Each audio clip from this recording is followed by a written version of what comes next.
आज हम pol science में चैप्टर नंबर 2 करेंगे, राइट्स इन द कॉन्स्टिट्यूशन। इसके अंदर आप हैं हम जो है थोड़ा सा डिटेल में पढ़ेंगे कि हमें जो डिफरेंट डिफरेंट राइट्स दिए गए हैं वो क्या क्या राइट्स हैं एंड उसके अंदर क्या क्या चीज़ें आती हैं। ये हमें as a basic knowledge, as a student of humanities या फिर आप वैसे भी as a citizen of India आपको पता होने चाहिए अपने हक, तो वो सब हम रीड करेंगे। Rights in the Indian constitution. ठीक है। सबसे पहले द इम्पोर्टेंस ऑफ राइट्स, इसके बारे में आपको एक एग्जाम्पल कोट किया हुआ है, एक आपको केस स्टडी दी हुई है जिसके थ्रू हम सारे राइट्स के बारे में पढ़ेंगे। तो फर्स्ट पैराग्राफ, वेदिका पढ़ो। इस पैराग्राफ में फर्स्ट टू पैराग्राफ्स में कह रहे हैं कि 1982 में एशियन गेम्स हुए थे इंडिया के अंदर, तो उनके लिए काफ़ी सारे आपके जो है प्लेग्राउंड्स एंड काफ़ी सारे स्टेडियम्स हैं एंड रेजिडेंशियल प्रॉपर्टीज़ हैं, उनको कंस्ट्रक्ट किया गया था एंड ये सब काम करने का जो टेंडर था, जो प्रोजेक्ट था, वो कॉन्ट्रैक्टर्स को दिया गया था एंड कॉन्ट्रैक्टर्स ने खूब सारी लेबर को हायर करा अपने अंडर ताकि वो ये सारी कंस्ट्रक्शन का, फ्लाईओवर, स्टेडियम बनाने का काम कर सकें। बट ये जो वर्कर्स को रखा जा रहा था, जिस कंडीशन में रखा जा रहा था, जितना उनसे काम कराया जा रहा था, जो उनको सैलरी दी जा रही थी, एवरीथिंग वाज अनफेयर। तो काफ़ी सारे वहाँ पे सोशियोलॉजिस्ट आए और काफ़ी सारे वहाँ पे सोशल साइंटिस्ट आए, उन्होंने स्टडी करा उनकी वर्किंग कंडीशंस को, लेबर की वर्किंग कंडीशंस को, उनको कैसे रखा जा रहा है, क्या सैलरी मिल रही है एंड उन्होंने गवर्नमेंट में, कोर्ट में जाके प्ली करा कि इनकी कंडीशंस बहुत ख़राब है, इनसे बहुत ज़्यादा काम कराया जा रहा है और इनके बदले इनको कुछ नहीं मिल रहा, उनको जिस तरह से रखा जा रहा है ये सब चीज़ें उनके फंडामेंटल राइट को ख़त्म कर रही हैं। सुप्रीम कोर्ट ने ये बात मानी एंड प्रिस्क्राइब्ड वेजेस अलॉट करे कि आप इससे कम वेजेस नहीं दे सकते, आप जो है एटलीस्ट इतने वर्किंग आवर्स रखेंगे और इतने ही वर्किंग वेजेस आप देंगे। तो ये सब जो है फंडामेंटल राइट्स को ध्यान में रखते हुए डिसीजन लिया गया। ओके। इसके थर्ड पैराग्राफ में आपको एक और केस स्टडी दी है मचाल लालूंग की। मचाल लालूंग जो था 23 ईयर्स का था जब उसे जो है अरेस्ट किया गया। He was a resident in Morigaon district of Assam and उसके ऊपर ये केस था कि उसने जो है अपने साथियों को बहुत ज़्यादा मारा पीटा है, उनको बहुत इंजरीज दी है। तो जब उसको चेक किया गया तो देखा गया he was mentally unstable and उसको लोकप्रिया गोपीनाथ बारडोली हॉस्पिटल के अंदर उसको एडमिट कराया गया तेजपुर में, जहाँ पे उसका ट्रीटमेंट हुआ, वो ठीक हो गया एंड डॉक्टर्स ने दो बार लिखा, 1996 में और 1967 दोनों ईयर्स में लिखा कि ही इज़ फिट नाउ, आप इसका जो है ट्रायल करिए, इसको जो है कोर्ट में प्रेजेंट करिए और इसको जो सज़ा मिलनी चाहिए उस हिसाब से डिस्कशन करके इसको सज़ा दीजिए और बाद में छोड़िए। बट कभी भी उसको जो है कोर्ट में नहीं लेके जाया गया, उसकी हेयरिंग कभी नहीं हुई। वो जेल से जब रिलीज हुआ he was 77 years old. He spend 54 years in jail. ठीक है, जिसकी सज़ा शायद उसकी 1 साल की होती, 6 महीने की होती, उस चीज़ की सज़ा उसने 54 ईयर्स काटी। एंड तभी वो कब निकला, जब NHRC national human right commission वालों ने देखा कि इसका आज तक केस ही नहीं हुआ है, इसका आज तक जो है जुडिशियल, इसको जो है जज के सामने प्रेजेंट ही नहीं करा गया है, तब जाके नेशनल ह्यूमन राइट कमीशन ने ये सुप्रीम कोर्ट में जो है अपील की कि इस इंसान के फंडामेंटल राइट्स को अब्रिज किया जा रहा है, प्लीज़ रिलीज हिम। तब जाके वो रिलीज हुआ 2005 में। ये दो केस स्टडीज पता चलती है कि लोगों को शायद अपने हकों के बारे में ही नहीं पता, राइट्स के बारे में नहीं पता, या उनका एक्सप्लॉइटेशन इतना हो रहा है कि जब तक उनके राइट्स उनको गारंटी नहीं किए जाएंगे, उनको दिए नहीं जाएंगे, उनको बताए नहीं जाएंगे आपके ये हक हैं, तब तक वो लोग हमेशा एक्सप्लॉइट होते रहेंगे। इसको हम आगे फर्दर पढ़ते हैं। ओजस्वी। आप दोनों केसेस में देख सकते हैं, पहले केस में जो था आपके जो थे वर्कर्स थे उनका केस, जब लोगों ने, जब सोशल साइंटिस्ट ने अपील करी कि इनका एक्सप्लॉइटेशन हो रहा है, तो डिस्क्रिमिनेशन या राइट्स अगेंस्ट एक्सप्लॉइटेशन के तहत उनको एक फंडामेंटल राइट मिला हुआ था कि they won't be exploited. Government जो है, हमारा कॉन्स्टिट्यूशन अलाउ नहीं करता किसी तरीके की एक्सप्लॉइटेशन, तो उसके रहते उनको जो है ठीक ट्रीटमेंट मिला। सिमिलरली मचाल लालूम के केस में हमारी कॉन्स्टिट्यूशन के अंदर क्लियरली लिखा हुआ है एज अ फंडामेंटल राइट कि आपका जो है केस होना चाहिए, अगर आपका केस चल रहा है तो आपको जो है जुडिशरी के सामने प्रेजेंट करना चाहिए और जो सारे वर्डिक्ट्स हैं उसके आने के बाद आपको जो है जो भी पनिशमेंट या फिर आपको छोड़ा जाना चाहिए। बट उसके केस में वो चीज़ कभी हुई नहीं, जिसके लिए उसके भी फंडामेंटल राइट्स अब्रिज हुए। तो फंडामेंटल राइट सिर्फ दे देने से ही हक नहीं मिलता है, उनको अप्लाई करना, उनको लागू करना, ये सब चीज़ें भी बहुत ज़रूरी हैं। यहाँ तक क्लियर है सबको? So in the bill of rights paragraph आपका बताता है कि हर डेमोक्रेसी के अंदर, हर देश जहाँ पे लोकतंत्र है, वो अपने कॉन्स्टिट्यूशन के अंदर लोगों को राइट्स देते हैं, तो उसे बिल ऑफ राइट्स कहते हैं। Bill of rights includes a list of rights जो उस देश के सिटीजन्स को मिलता है। अब बिल ऑफ राइट्स जो है वो आपको गवर्नमेंट को रोक टोक लगाता है कि आप लोगों के ये हक के अंदर टांग नहीं अड़ा सकते हो, you can not prohibit people from getting these rights. Bill of right is something जिसको गवर्नमेंट भी ब्रीच नहीं कर सकती, जिसको गवर्नमेंट भी कभी नहीं छीन सकती। So bill of rights Indian case में उस बिल ऑफ राइट्स को फंडामेंटल राइट्स बोला जाता है। एंड अगला क्वेश्चन ये आता है कि आपके हक छीनेगा कौन, आपके हकों को किससे खतरा है, हु थ्रेटन योर राइट्स। तो एक इंसान के हक का खतरा रहता है कि एक इंसान को ये खतरा रहता है कि मेरे हक कोई दूसरा इंसान ना खींच ले, उसको जो है अब्रिज ना करे, या फिर कोई दूसरी ऑर्गेनाइजेशन, कोई private entity, group of people, कोई दूसरा इंसान, दूसरी बॉडी, दूसरा ऑर्गेनाइजेशन आके मेरे हकों को ना छीन ले। So bill of rights, fundamental rights ये इंश्योर करते हैं कि nobody in the world has a right to take your fundamental rights. इतना समझ में आया? Anything which is not clear? So fundamental rights in the Indian constitution ये कहता है कि जब हमारी आज़ादी के लिए लोग लड़ाई कर रहे थे, हमारे फ्रीडम फाइटर्स लड़ाई कर रहे थे, उन्होंने उसी वक्त रियलाइज कर लिया था कि हमारे राइट्स की कितनी इंपॉर्टेंस है, हमारे लिए फंडामेंटल राइट्स कितने ज़्यादा ज़रूरी हैं। एंड वन मार्कर में आप याद रखिएगा, it was Motilal Nehru committee जिसने 1928 में ही फंडामेंटल राइट्स की डिमांड कर ली थी कि लोगों को फंडामेंटल राइट्स मिलने चाहिए, जब हमारा देश आज़ाद होगा लोगों को उनके हक दिए जाने चाहिए। सो कॉन्स्टिट्यूशन ने, जब हमारा देश आज़ाद हुआ और कॉन्स्टिट्यूशन लिखा गया तो हमने special list of fundamental rights बनाई और उनको प्रोटेक्ट किया गया। The word fundamental here is basic, very important.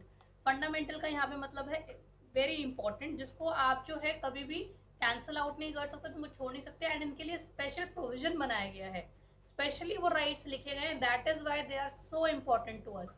And हम किसी को भी ये पावर नहीं देते हैं कि हमारे राइट्स को कोई वायलेट कर सके। ठीक है, ठीक है। सो आपका जो है नेक्स्ट 2 मार्क का क्वेश्चन आ सकता है, what is the difference between fundamental rights and legal rights, why fundamental rights written in the constitution are different from the other rights that are given in the constitution and other law system. So fundamental rights जो है उनको protect करता है हमारा constitution, और legal rights को हमारा ordinary law protect करता है। तो first difference is legal right comes under ordinary law and fundamental rights comes under constitution. Second difference is, अगर आपको लीगल राइट चेंज करना है तो सिंपल प्रोसेस के साथ चेंज हो सकते हैं, उसके लिए आपको कोई बहुत ज़्यादा तामझाम नहीं करना है, बहुत ज़्यादा आपको पेन नहीं लेना है, बहुत ज़्यादा आपको जो है अमेंड नहीं करनी है चीज़ें। वेयर एज अगर आप कॉन्स्टिट्यूशन के अंदर फंडामेंटल राइट्स को चेंज करोगे तो it leads to the amendment of constitution itself, constitution के अंदर ही आप बदलाव ला दोगे। तो they are so sacred, I can say they are so important, जिसको आप आसानी से नहीं बदल सकते हो। फंडामेंटल राइट्स को बदलने के लिए एक तरह से कॉन्स्टिट्यूशन के अंदर ही आप बदलाव लाते हो। देन आपको बताया गया कि who is the protector of fundamental rights in our country. Judiciary को ये रोल दिया गया है, जजेस, सुप्रीम कोर्ट, हाई कोर्ट, कि आप जो है फंडामेंटल राइट्स को प्रोटेक्ट करोगे। अगर किसी के भी फंडामेंटल राइट्स छीने जा रहे हैं तो it is your duty to make sure कि हर इंसान को उसके फंडामेंटल राइट्स मिले। अगर legislature, that is parliament, Lok Sabha, Rajya Sabha, या एग्जीक्यूटिव, हम एग्जीक्यूटिव, अगर आपके कोई इस तरह के रूल्स बना रहे हैं, कोई इस तरह के लॉज बना रहे हैं जो फंडामेंटल राइट्स को कट कर रहे हो, उसे अब्रिज कर रहे हो, कम कर रहे हो, तो जुडिशरी के पास पावर है कि उनके बनाए हुए कानून को कैंसल आउट कर दे, मना कर दे कि they are against the fundamental rights of human being. Then आपकी लास्ट में क्वेश्चन आता है, पेपर में पूछा जा सकता है, आर फंडामेंटल राइट्स एब्सोल्यूट और अनलिमिटेड? क्या फंडामेंटल राइट्स को कभी भी कम नहीं किया जा सकता, ये हमेशा ही इतने रहेंगे? तो इसका आंसर है नहीं। फंडामेंटल राइट्स को कम या ज़्यादा किया जा सकता है during the, depending upon the case, depending upon the situation, depending upon the emergency. अगर आपके देश में किसी भी तरीके की इमरजेंसी आ जाती है तो आपके जो फंडामेंटल राइट्स हैं उनको कम किया जा सकता है। Is that clear? एक चीज़ हमेशा याद रखना, जब भी कोई देश, कोई डेमोक्रेटिक कंट्री अपने देश में राइट्स देगी लोगों को, वो राइट्स किस बेसिस पे देगी? जिस तरीके की प्रॉब्लम वो देश फेस कर रहा होगा। जैसे हमारे देश में लोगों को फ्रीडम नहीं थी, फ्रीडम ऑफ एक्सप्रेशन नहीं था, उन्हें बोलने का हक नहीं दिया जाता था, इकट्ठे हुए थे तो जलियांवाला बाग मैसेकर हो गया था। हमारे देश में इनइक्वालिटी थी, डिस्क्रिमिनेशन बहुत ज़्यादा था, जात के हिसाब से, रंग के हिसाब से। तो इन सब चीज़ों को जब हमारा कॉन्स्टिट्यूशन आया तो उन्होंने ये सारी जो जो प्रॉब्लम्स थी, ये जो सब नेगेटिविटी थी, उसको कैंसल आउट करने के लिए ये सारे फंडामेंटल राइट्स दिए। सिमिलरली साउथ अफ्रीका के केस में सबसे बड़ी प्रॉब्लम थी डिस्क्रिमिनेशन की, the blacks and the whites, ये बहुत बड़ा प्रॉब्लम था। तो जब देश आज़ाद हुआ साउथ अफ्रीका का, वहाँ पे उन्होंने जब लोकतंत्र सेट किया, डेमोक्रेसी सेट करी, तो उन्होंने अपने कॉन्स्टिट्यूशन में हर तरीके की डिस्क्रिमिनेशन को सबसे पहले हटाया, क्योंकि वो चीज़ उनके यहाँ पे सोशल लेवल बन के बहुत सालों से बैठी हुई थी, तो उन्होंने सबसे पहले उस चीज़ को हटाया। देन उनकी प्राइवेसी के ऊपर क्वेश्चन होता था, उनको फ्रीडम नहीं थी चीज़ों की, उन्होंने अपने आप को सारी वो चीज़ें दी अपने देश के लोगों को जो जिस चीज़ से उनको हटा के रखा हुआ था। तो हर देश अपने देश में लोगों को वही हक देता है जिस जिस चीज़ की प्रॉब्लम उन्होंने फेस करी होती है पास्ट में। ठीक है। सो हम बिल ऑफ साउथ अफ्रीका पढ़ेंगे कि साउथ अफ्रीका कॉन्स्टिट्यूशन जो था दिसंबर 1996 में बना था। इस टाइम पे पहली बार apartheid, the black white difference, पहली बार खत्म हुआ था। एंड ये देश जो था सिविल वॉर की एज पे था, लोग आपस में लड़ाई करने वाली सिचुएशन में आ गए थे, तो ये अपने बिल ऑफ राइट्स लेके गए। एंड सबसे बड़ी चीज जो इन्होंने दी अपने बिल ऑफ राइट्स में, non discrimination on the basis of anything that happened in the country. Then उनके अंदर उन्होंने कुछ और राइट्स दिए, some of them are right to dignity, self respect, right to privacy, right to fair labour practices जो कि पहले नहीं मिलती थी, right to healthy environment, right to protection of environment, right to adequate housing, health care, food, water, sanitation जिन चीज़ों को उनको नहीं मिलते थे, social security, children's right, right to basic and higher education, right to cultural, religious and linguistic communities and right to information। ये सारे उन्होंने rights दिए। आपसे जो है साउथ अफ्रीका के इंपॉर्टेंट राइट्स कोई भी 2 या 4 पूछ सकते हैं, कब उनका राइट आया था, उस टाइम पे क्या चीज खत्म हुई थी, ये सब चीजें आपसे पूछ सकते हैं, आ सकता है 3 मार्कर के अंदर। ठीक, very good. So right to equality में आपको 2 केसेस दिए गए हैं। फर्स्ट है 2 आदमियों के बीच में जहाँ पे आपको इनइक्वालिटी होती हुई दिखेगी, जिसमें आपके करेक्टर का नाम है स्वदेश कुमार। स्वदेश कुमार अपने दोस्त के साथ एक गांव में जाता है, अपने ही गांव में जाता है, और वहां पे वो एक चाय की दुकान पे रुकता है चाय पीने के लिए। जो शॉपकीपर होता है, वो चाय वाला, वो स्वदेश कुमार को तो जानता है पर उसके दोस्त को नहीं जानता, तो उसकी जात पूछने के लिए स्पेसिफिकली उसका नाम पूछता है कि आपके दोस्त का क्या नाम है। तो जब अपना नाम बताता है तो उसके बाद वो जो चाय वाला होता है स्वदेश को तो बहुत अच्छे कप के अंदर चाय देता है, और जो उसका फ्रेंड होता है उसको मिट्टी के बर्तन के अंदर चाय देता है। क्यों? क्योंकि उसका जो नाम होता है उससे पता चलता है कि वो एक दलित है, एससी कम्युनिटी से बिलोंग करता है। तो इसमें दोनों आदमी हैं, पर एक आदमी को उसकी कास्ट के बेसिस के ऊपर इल ट्रीटमेंट मिल रहा है। सेकेंड केस के अंदर जो है गवर्नमेंट जो है, गवर्नमेंट नहीं, इसके अंदर एक ऑर्डर दिया जाता है न्यूज़पेपर कंपनी द्वारा ही कि आप जो है चारों वुमेन जो आप जो है न्यूज़ रीडर्स थी, वो आप न्यूज़ रीड नहीं करोगे, आप फर्दर वर्क नहीं करोगे, रीजन बीइंग कि आप 45 प्लस की एज की हो गई हो। वहीं पे उनका जो कलीग होता है वो भी 45 प्लस होता है, वो मेल होता है, उनको मना नहीं करा जाता। तो इसमें इनइक्वालिटी दिखाई गई है आदमी और औरत के बीच में, कि औरत भी उसी लेवल पे और आदमी भी उस लेवल पे है, तो औरत के साथ डिस्क्रिमिनेशन हो रहा है, आदमी के साथ डिस्क्रिमिनेशन नहीं हो रहा। तो इसमें डिस्क्रिमिनेशन के 2 तरीके दिखाए गए हैं, on the base of caste और on the basis of gender. Is this clear? फिर पेज आपका जो है 7 वाला, constitution of India part 3, fundamental rights. Fundamental rights हमारे कॉन्स्टिट्यूशन के पार्ट 3 में आते हैं। ये मैं आपको एक फ्लो में एक्सप्लेन कर रही हूँ। आपके जो मेजर राइट्स हैं, सबसे पहले राइट टू इक्वालिटी है, देन आपकी फ्रीडम है, देन आपके राइट अगेंस्ट एक्सप्लॉयटेशन है, देन आपके फ्रीडम ऑफ रिलीजन है, देन आपके कल्चरल एंड एजुकेशनल राइट्स हैं, और लास्ट में राइट टू कॉन्स्टिट्यूशनल रेमेडी है। राइट टू इक्वालिटी में आपको एक्सप्लेन कर रही हूँ कि इसके अंदर क्या क्या चीज़ें होती हैं। फर्स्ट आपका होता है equality before law and equal protection of law. Equality before law कहता है कि आप किसी भी कास्ट के हो, किसी भी धर्म के हो, किसी भी जात के हो, कोई फर्क नहीं पड़ता, आप सब जो है कानून के आगे बराबर हो। Second, equal protection of law, कि आप चाहे लड़के हो लड़की हो, आपके कानूनों को, आपके फंडामेंटल राइट्स को प्रोटेक्ट किया जाएगा इक्वली। ऐसा नहीं कहा जाएगा कि अमीर के राइट को ज्यादा प्रोटेक्ट करेंगे, गरीब के राइट को कम प्रोटेक्ट करेंगे, तो सबके राइट्स को इक्वली प्रोटेक्ट किया जाएगा। सेकेंड है prohibition on the discrimination on the grounds of religion, race, caste, sex etcetera, and equal access to shop, hotel etcetera. तो इसके अंदर ये बोला गया है कि किसी भी तरीके की डिस्क्रिमिनेशन नहीं करी जाएगी जात, धर्म, जेंडर के बेसिस पे, एंड आपको इक्वल एक्सेस दिया जाएगा। इक्वल एक्सेस का रीजन ये है कि पहले जो थे SC ST कम्युनिटीज के लोग थे, उनको मंदिर में या पब्लिक प्लेसेस में जाना अलाउ नहीं करते थे लोग, upper caste, so called upper caste के लोग। सो उसको रोकने के लिए, उस डिस्क्रिमिनेशन को रोकने के लिए स्पेशली इसको फंडामेंटल राइट में डाला गया कि अगर आप किसी को पब्लिक प्लेस में जाने से मना करोगे तो आपके ऊपर केस हो सकता है। Then third is equality of opportunity in public employment. आप किसी को ये नहीं कह सकते कि तू इस जात का है तो तेरे को नौकरी नहीं मिलेगी, तू औरत है तो तेरे को नौकरी नहीं मिलेगी, ठीक है, तेरा रंग ये है तो तेरे को नौकरी नहीं मिलेगी, नहीं, यू कैन नॉट से नो, सबको जो है इक्वल मौका मिलेगा। अबॉलिशन ऑफ अनटचेबिलिटी, हमारे यहाँ पे छूत अछूत का प्रॉब्लम बहुत पीछे से रहा है, बहुत प्रिवेलेंट रहा है इंडियन सोसाइटीज में, उसको खत्म करने के लिए भी अनटचेबिलिटी को अबॉलिश किया गया।